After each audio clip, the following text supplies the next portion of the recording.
बहुत समय पहले की बात है। एक छोटे से गांव में सभी लोग खुशहाली से रहते थे। एक दिन गांव के सभी लोग चौपाल पर इकट्ठा थे। गांव का मुखिया भी मंच पर खड़ा था। तभी मुखिया बोला, गांव वालों, मैंने आपके लिए सड़क बनवाई, तालाब खुदवाया। मेरे जैसा मुखिया नहीं मिलेगा, मुझे फिर से चुनिए। तभी रामू बोला, मुखिया जी तो सिर्फ अपनी तिजोरी भरते हैं, हमारे खेतों का पानी रोक दिया। तभी गांव वाले कहते हैं, तुम सच कहते हो रामू, लेकिन हम और किसे चुने? तभी वहां पर साधु बाबा आते हैं और कहते हैं, भाइयों, अंधे कुएं में गिरने वाला कभी खुश नहीं होता। मुझे सुनने दो कि यहाँ क्या समस्या है।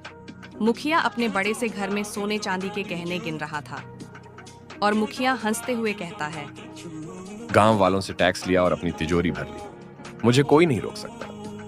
तभी साधु बाबा मुखिया के दरवाजे पर आते हैं और कहते हैं, मुखिया, धन का लोभ विनाश का कारण बनता है। लोगों की भलाई करो वरना पछताओगे। ये बात सुनकर मुखिया गुस्से से भर जाता है और कहता है, तुम्हें मेरी चिंता करने की कोई जरूरत नहीं है। मुखिया साधु बाबा की बातों को अनदेखा कर देता है। कुछ महीनों के बाद गांव में सूखा पड़ता है और किसान परेशान हो जाते हैं। चारों तरफ सूखी फसलें और भूखे जानवर नजर आ रहे थे। एक दिन रामू दुखी होकर मुखिया के घर जाता है और कहता है, मुखिया जी, हमारी मदद कीजिए और गांव के लिए पानी का इंतजाम कराइए। रामू की यह बात सुनकर मुखिया गुस्से से भर जाता है और कहता, मुझे अपने घर की फिक्र है, तुम लोग अपनी समस्या खुद संभालो।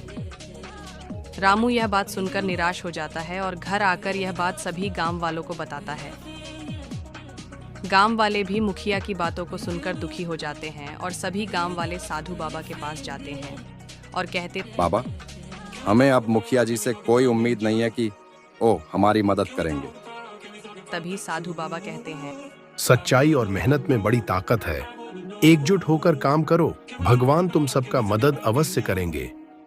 सभी गांव वाले मिलकर तालाब की सफाई करते हैं और पानी का इंतजाम करते हैं। उनकी मेहनत से खेत फिर से हरियाली से भर जाते हैं। तभी रामू गांव की खुशहाली को देखकर गांव वालों से कहता है कि सच में हमारी मेहनत रंग लाई। अब हमें उस चालबाज मुखिया की कोई जरूरत नहीं है।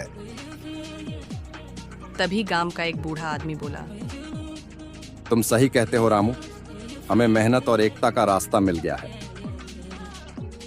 गांव में एक नई ऊर्जा और आत्मनिर्भरता का माहौल बन जाता है। गांव वाले हर काम में एक दूसरे की मदद करते हैं। उधर मुखिया की तिजोरी खाली हो चुकी थी और उसका घर जर्जर हो गया था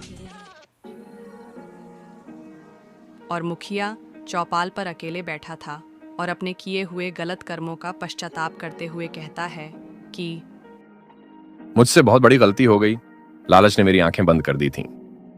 मुखिया यह बात सोच ही रहा था कि उतने में वहां साधु बाबा आ जाते हैं और कहते हैं कि मुखिया, तुम्हारे पश्चाताप करने का यही सही समय है। गांव वालों के साथ मिलकर काम करो, यही एक मुखिया होने का सच्चा नेतृत्व है।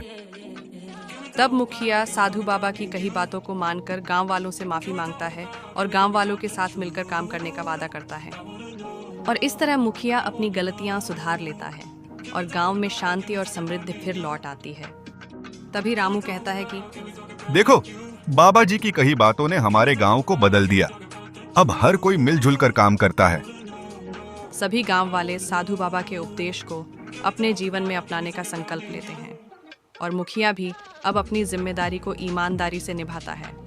तो दोस्तों, हमें इस कहानी से यह सीख मिलती है कि लालच से हमेशा बचना चाहिए। मेहनत, ईमानदारी और एकता से जीवन में हर मुश्किल को हल किया जा सकता है। जब हम दूसरों की भलाई सोचते हैं तो हमारा जीवन भी बेहतर बनता है।